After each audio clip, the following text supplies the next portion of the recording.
पत्रकार महोदयों से निवेदन है कि वे अपना कैमरा ऑन करें और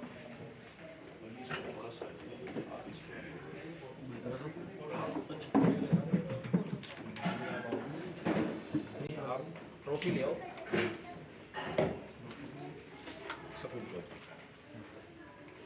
सबसे पहले मैं गुजारिश करता हूं, डॉक्टर शकुन चौधरी, आप पंजाब पुलिस में इंस्पेक्टर के पद पे कार्यरत हैं। आप अंतर्राष्ट्रीय स्तर पर खिलाड़ी हैं। ऑस्ट्रेलिया सिंगापुर में आपने मेडल जीते हैं अंतर्राष्ट्रीय स्तर पर और भारत का नाम रोशन किया है। आपका जो मुख्य खेल है वो जूडो है। जूडो के साथ साथ आप जूडो की कोचिंग भी देती हैं। अंतर्राष्ट्रीय एथलीट भी हैं आप। आपने सिंगापुर में जेवलिन थ्रो में सिल्वर मेडल जीता था। आपने कोरोना काल में डीजीपी डिस्क से आपको सम्मानित किया गया है, जो पुलिस में सबसे बड़ी डिस्क होती है। आपको अनेक संस्थाओं द्वारा आपके सामाजिक कार्यों को देखते हुए विभिन्न अवार्ड और सम्मान दिए गए हैं। आप अपने आय का 10% हर माह सामाजिक कार्यों में खर्च करती हैं। ये आपकी बड़ी प्रशंसा करने वाली बात है कि आप अपने अर्जित आय में से हर माह 10% समाज सेवा में खर्च करती हैं। पर्यावरण, गौ सेवा, पक्षियों के लिए परिंदे व दाना की व्यवस्था आप निरंतर करती रहती हैं। उपरोक्त सभी कार्यों को देखते हुए आपको गांधी पीस फाउंडेशन नेपाल द्वारा डॉक्टरेट की मानद उपाधि प्रदान की जाती है। फाउंडेशन आपके उज्जवल भविष्य की कामना करता है। सब एक बार जोरदार तालियों से स्वागत करें।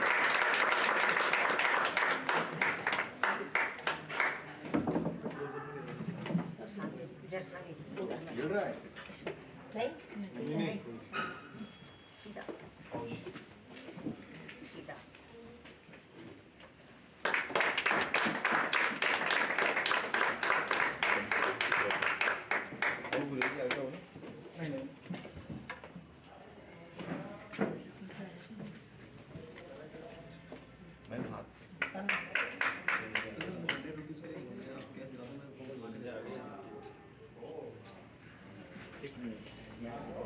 मेडल को हाथ में रखिए। मेडल को हाथ में बस।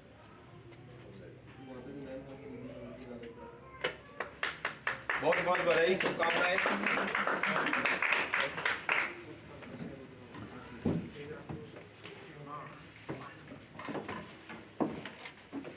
इसी कड़ी में अब मैं आमंत्रित करता हूं डॉक्टर किशोर कुमार मीणा जी को। आप जयपुर निवासी हैं और हिसार हरियाणा में प्रबंधक के पद पर भारतीय खाद्य निगम में कार्यरत हैं। आज वो उनको अवकाश नहीं मिलने के कारण वो नहीं आए हैं। उनकी जगह उनकी पत्नी आई हैं। उनको हम ये अवार्ड देकर सम्मानित करेंगे। आप भारतीय खाद्य निगम में गुणवत्ता नियंत्रक कार्य देखते हैं। आप समाज में व्याप्त कुरीतियों को समाप्त करने हेतु निरंतर प्रयासरत रहते हैं। साथ ही सामाजिक रूप से समाज को शिक्षित करने और बाल विवाह रोकने की दिशा में कार्य कर रहे हैं। पर्यावरण के साथ साथ आप जीव जंतु के संरक्षण पर निरंतर कार्य करते हैं। इन्हीं कार्यों को देखते हुए गांधी पीस फाउंडेशन नेपाल द्वारा आपको डॉक्टरेट की मानद उपाधि से नवाजा जा रहा है। फाउंडेशन आपके उज्जवल भविष्य की कामना करता है। मैम आइए।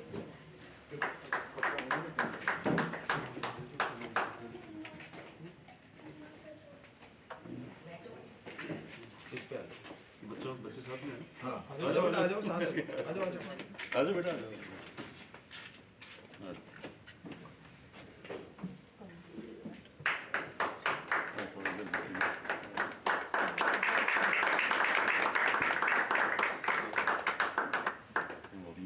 मेडल को एक हाथ में ऊपर ले लो।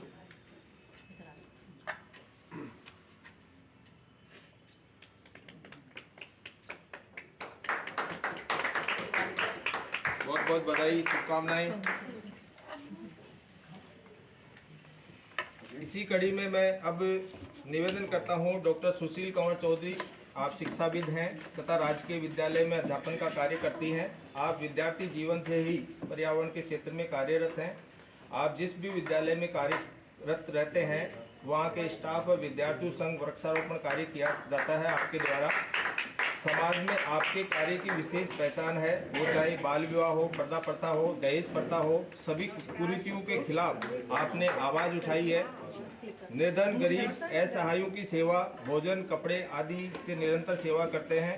आप विद्यार्थी जीवन में राष्ट्रीय स्तर की खिलाड़ी रही हैं तथा मास्टर्स एथलेटिक्स प्रतियोगिता में राष्ट्रीय स्तर की खिलाड़ी हैं। आप धार्मिक कार्यों में विशेष रुचि रखती हैं। आपको पशु पक्षियों से विशेष लगाव है। इन्हीं कार्यों को देखते हुए आपको गांधी पीस फाउंडेशन नेपाल द्वारा डॉक्टरेट की मानद उपाधि से आपको सम्मानित किया जाता है। फाउंडेशन आपके उज्जवल भविष्य की कामना करता है।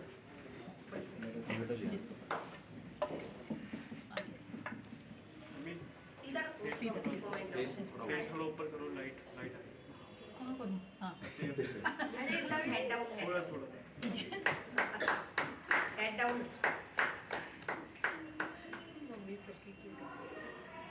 बहुत बहुत बधाई, शुभकामनाएं।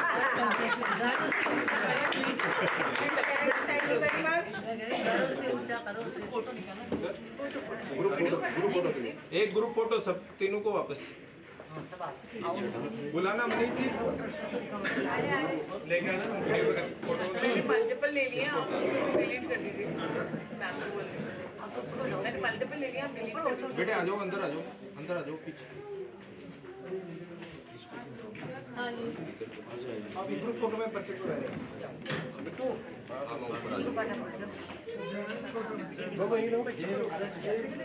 आओ, राजेंद्र जी आओ, आगे आगे।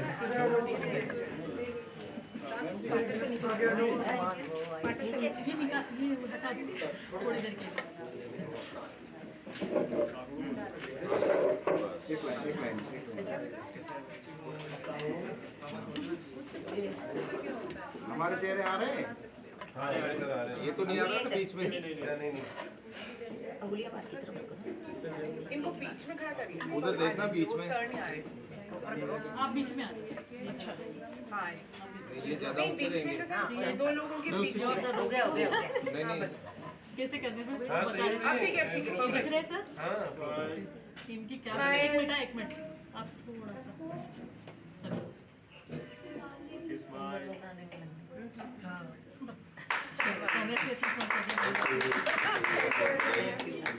बहुत बहुत बधाई, Thank you। शुभकामनाएं। और जी मेहनत किया जीवन में, 3 ट्रॉफी करते जा रहे हैं, करते ही रहेंगे सर। बस ब्लेसिंग्स रखें आप। हमारे प्रोफेसर साहब श्रीमती पल्लवी भट्ट जी आए, उनको मोमेंटो देकर हम उन्हें सम्मानित करना चाहते हैं। डॉक्टर पल्लवी भट्ट।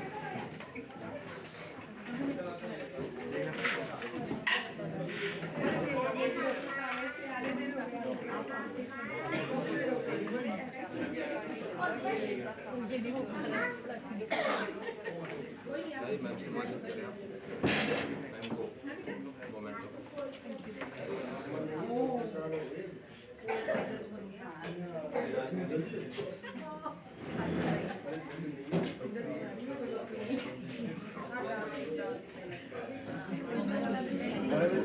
हाँ जी, फोटो में आ रहे हैं? श्रीमती आ रहा हूँ। श्रीमती मंजुलता भट्ट, संगीत विभाग, सितार वादक, राजस्थान विश्वविद्यालय, आए, आपका स्वागत है।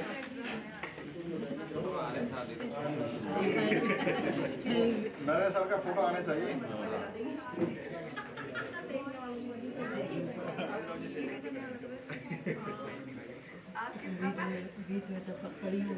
ना स्वागत है आपका। आप हमारे मेहमान हैं। फोटो हो गया? भूपेंद्र जी शर्मा, आइए सर।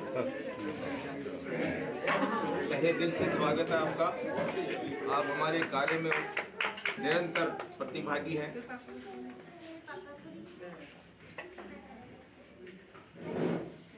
आपको गांधी पीस फाउंडेशन द्वारा पूर्व में सम्मानित किया जा चुका है पिछले प्रोग्राम में। भूपेंद्र जी आप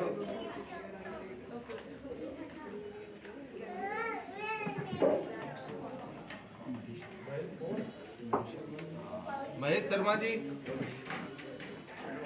आइए सर। भंवर जी आगे आगे। इधर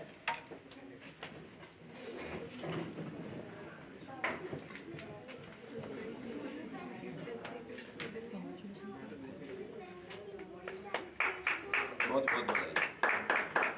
तालियों में बैठिए, कंजूसी न बैठिए। करें। ताली से ऊर्जा भी मिलता है बजाने से। बजाओ।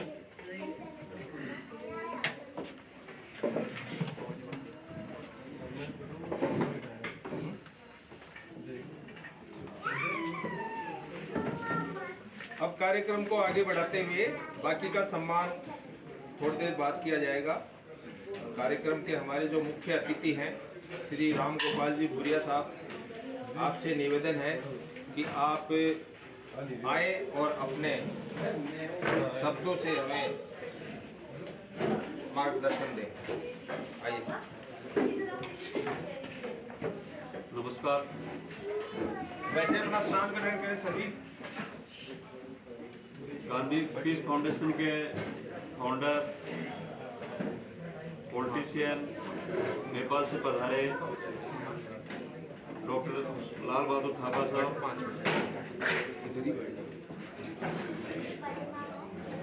नया दौर फाउंडेशन के फाउंडर डॉक्टर तरन्नुम अब्दुल शेख अजीज, बहुत सारे एनजीओ से जुड़े हुए बहुत सारे एक सोशल एक्टिविस्ट और देश विदेश से अवार्डी और ग्रीन रिवोल्यूशन के करता धरता, queen ambassador, NRI, teacher doctor Narendra Bhushan Singh, doctor Harshji Alwar से, प्रोफेसर पल्लवी भट्ट, प्रमिला सिंह जी शायद चली गई होंगी, कभी है, डॉक्टर सुरेंद्र जाखड़ साहब और डॉक्टर मंजूर भट्ट।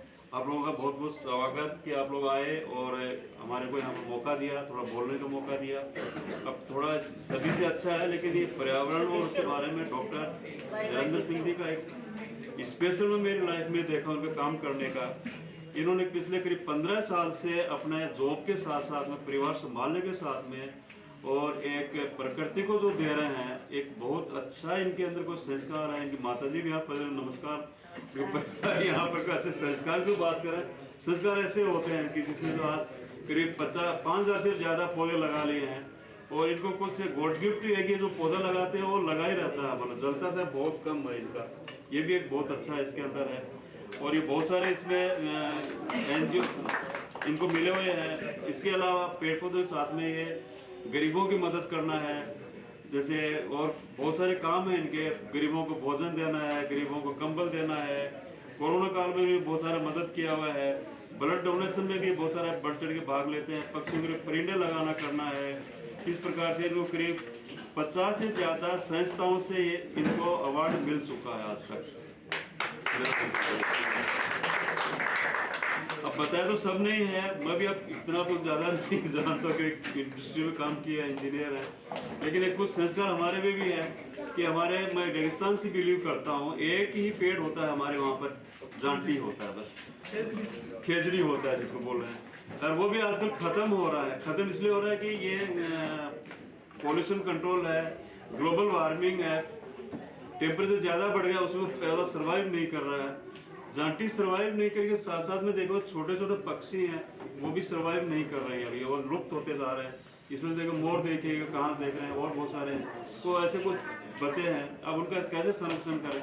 टेक्नोलॉजी भी ज़रूरी है, इंटरनेट ज़रूरी है, सेटेलाइट ज़रूरी है, सिग्नल्स आते हैं, पक्षी उसमें सर्वाइव नहीं कर रहे हैं, पेड़ सर्वाइव नहीं कर रहे हैं, उसमें क्या किया जाए?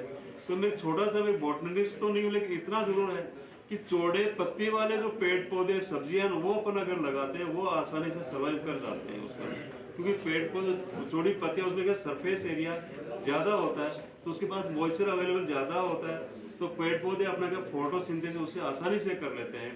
और ये अब से नहीं है, इसे साइंस में भी पढ़ाया जाता हो, मैं तो कल नहीं पढ़ा हूँ, लेकिन एक कॉमन सेंस में इतने पीपल को अपन अभी क्यों पूछते हैं? एक्चुअली पीपल को इसलिए पूछते हैं और पीपल को एक डराने के लिए भी बोलते हैं, इसमें कोई साइंस नहीं है, वैसे साइंस है उसमें, लेकिन फैक्ट नहीं कि पीपल के नीचे दोपहर में जाओगे तो वहाँ भूत रहते हैं, सुना होगा शायद ना, वो भूत नहीं एक्चुअली, क्या देवता रहते हैं, 33 करोड़ जी बोले देवता रहते हैं, मान लेते हैं।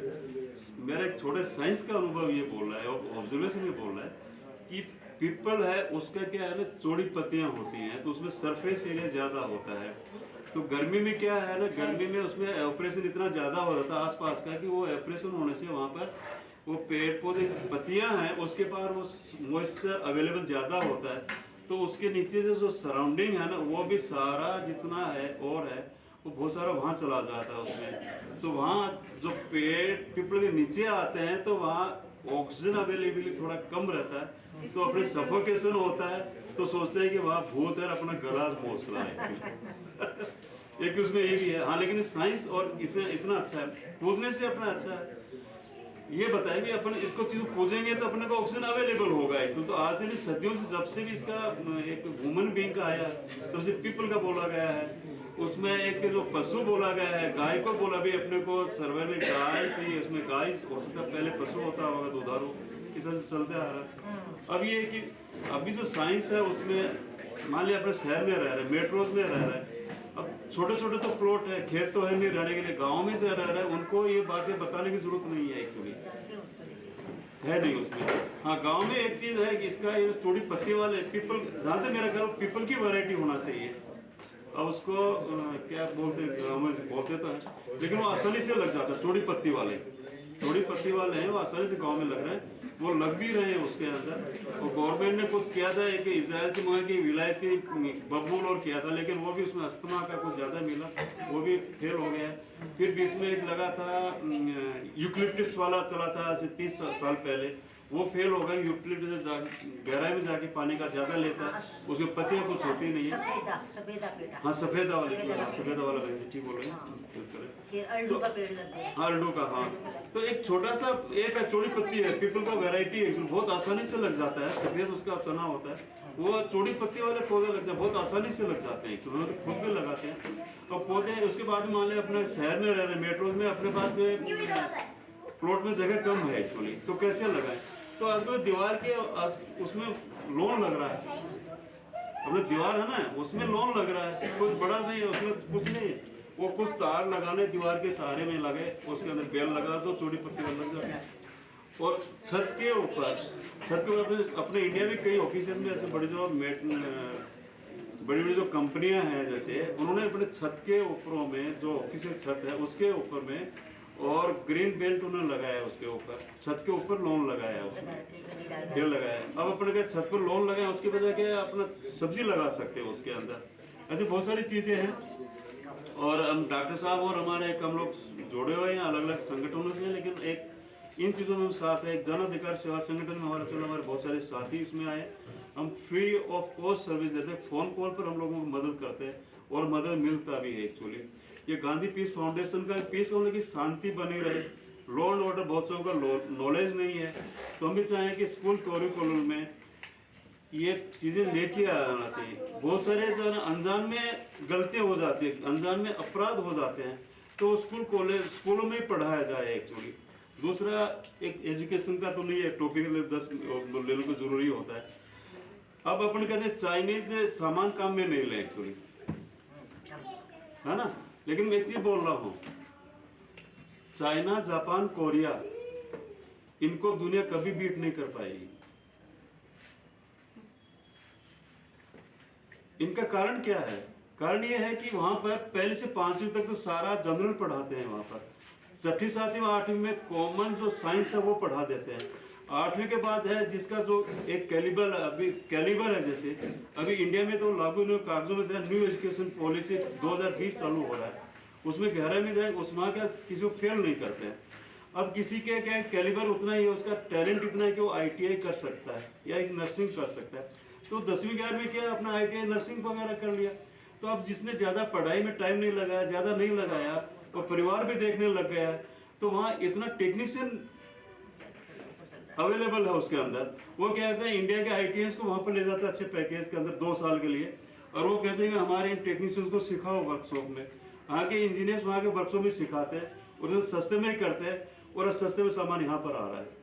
बीट कर पाएंगे क्या?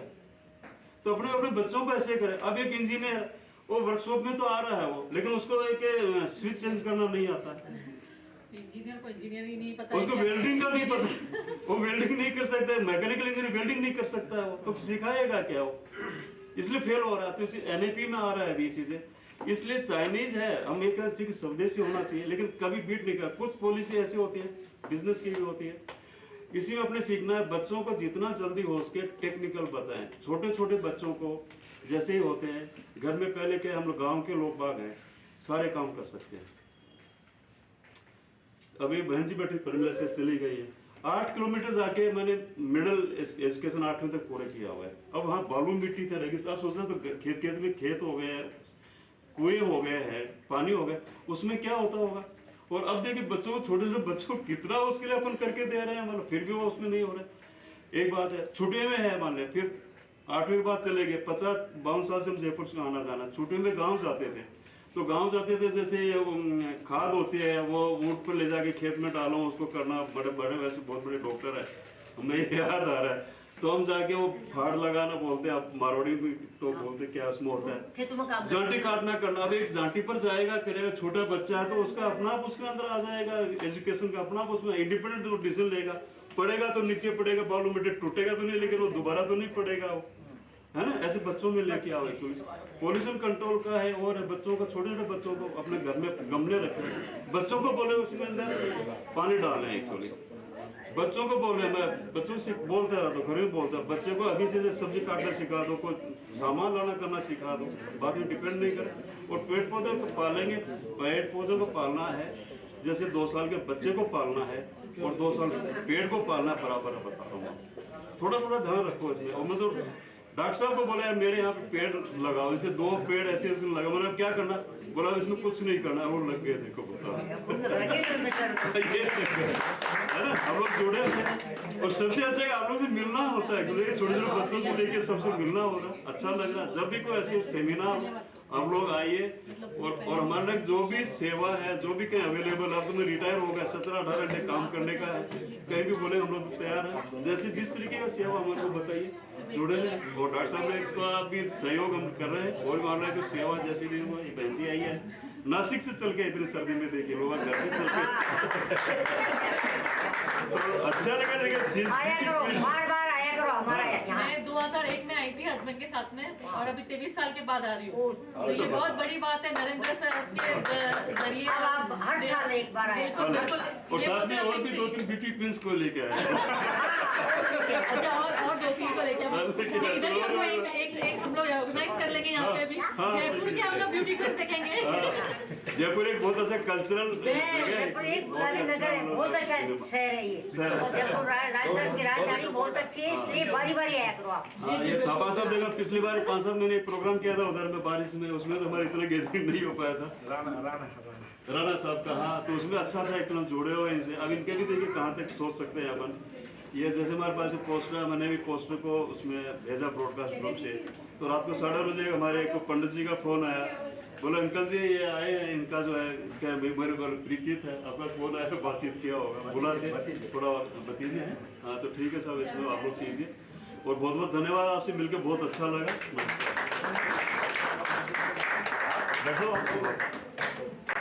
बोलो 2 बज गए हैं, थोड़ा बहुत बहुत धन्यवाद आपका। राणा जी को बहुत बहुत धन्यवाद देते हो। इनके यहाँ से नेपाल से बहुत सारा सीता माता के लिए बहुत सारा उपहार, गहना, अपना दामाद राम जी के लिए बहुत सारा इकट्ठा करके भेजा है, इसलिए उनको बार बार बधाई हो, बधाई हो, बधाई हो। अपनी बहन का, बेटी का, माँ का स्वागत किया। राम जी का नाता नेपाल बनाए से रहे, बनाए रहे। राम जी का पाकिस्तान नाता से भी है, और श्रीलंका से भी है, भारत के अलावा। लेकिन सीता माता का तो वहाँ से ही है पीएम, नेपाल से। अब कार्यक्रम को ज़्यादा लंबा नहीं खींचते हुए, क्योंकि नाश्ता आ गया है और सबको नाश्ता करके ही जाना है, बिना नाश्ता कोई नहीं जाएगा।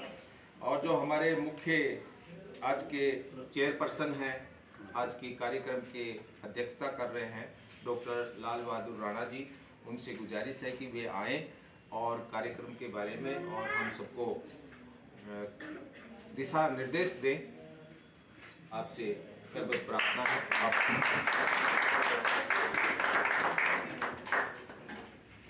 आज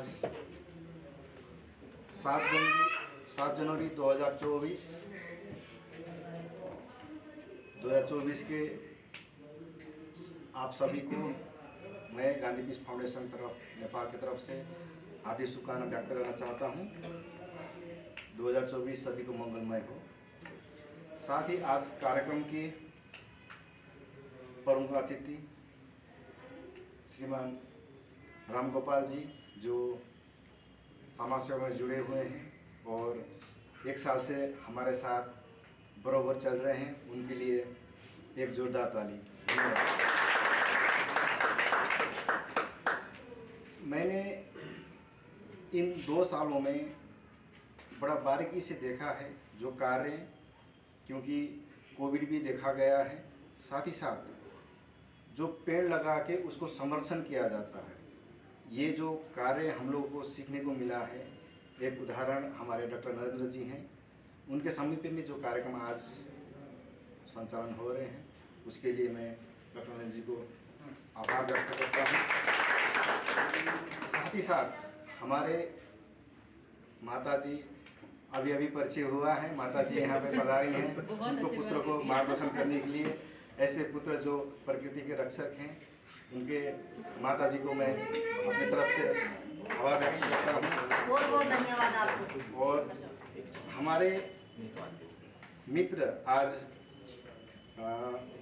एक वक्ता के रूप में पधारे हैं, युवा नेता भी हैं भाजपा के हरीश पायला जी अलवर से हैं, और हमारे अंतर्राष्ट्रीय स्तर पे हमारे संगठन को तेज़ी से बढ़ाने वाली और एक सम्मानित व्यक्तित्व हैं डॉक्टर तारानंद जी, जो हम लोग अपने हिसाब से देखने को तो मजहब देखते हैं एक मुस्लिम समुदाय से, लेकिन वो मानवता को विश्वास करने वाली हैं, इसलिए उनके लिए कोई धर्म और कोई कंट्री का सीमा नहीं है। साथ ही साथ आज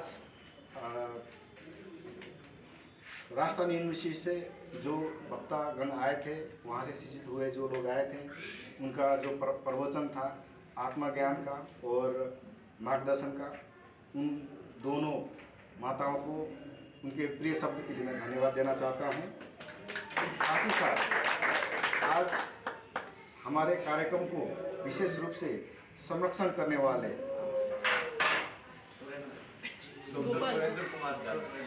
डॉक्टर सुरेंद्र कुमार जी, जो इस युवान लॉ इंस्टीट्यूट के डायरेक्टर हैं, उनके लिए मैं और मेरा गांधी पीस फाउंडेशन की तरफ से धन्यवाद देना चाहता हूं। उनका प्रेम आगे भी बनते रहे। साथ ही साथ मेरा हिंदी इतना अच्छा नहीं है, फिर भी प्रयास कर रहा हूं।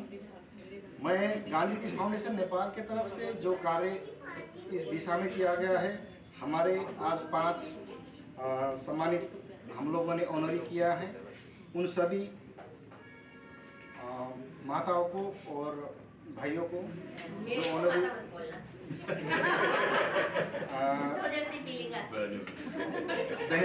बहनों को, और हाँ जो आज हमारे संस्था के द्वारा उनके कार्य क्षेत्र को देखते हुए जो सम्मान करने की अवसर प्राप्त हुए, उन सभी को हमारे तरफ से ढेर सारी शुभकामनाएं।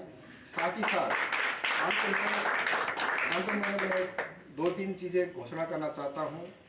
जो पर्यावरण की जो क्षेत्र है, उस क्षेत्र को गहन अध्ययन जो करने में सक्षम हुए हैं डॉक्टर नरेंद्र जी को, और जो अंतर्राष्ट्रीय स्तर पे मानवतावाद को विश्वास करके उनको आगे तक ले जाने वाले, खास करके यूरोप अमेरिका तक ले जाने वाले डॉक्टर तरुण जी को, हमारे संस्था की तरफ से हम लोग केवल साल में 5 या मैक्सिमम 6 लोगों को दिया जाता है वर्ल्ड में। हमारे हाईएस्ट अवार्ड होता है गांधी नोबेल पीस अवार्ड। वो अवार्ड हम इस मंच में 2 सम्मानित व्यक्ति को प्रदान कर रहे हैं। साथ ही साथ ये हमारी गर्व की बात है, एक पर्यावरण को दे रहे हैं और एक मानव क्षेत्र को दे रहे हैं। साथ ही साथ हमारे हरीश जी को और चीफ गेस्ट को हमारे संस्था की तरफ से जो गेस्ट ऑफ ऑनर है और जो ट्रॉफी है वो प्रदान करने के लिए मैं डॉक्टर नरेंद्र भूषण जी को मैं आग्रह करता हूँ। जय जगत। आप हिंदी के लिए बोल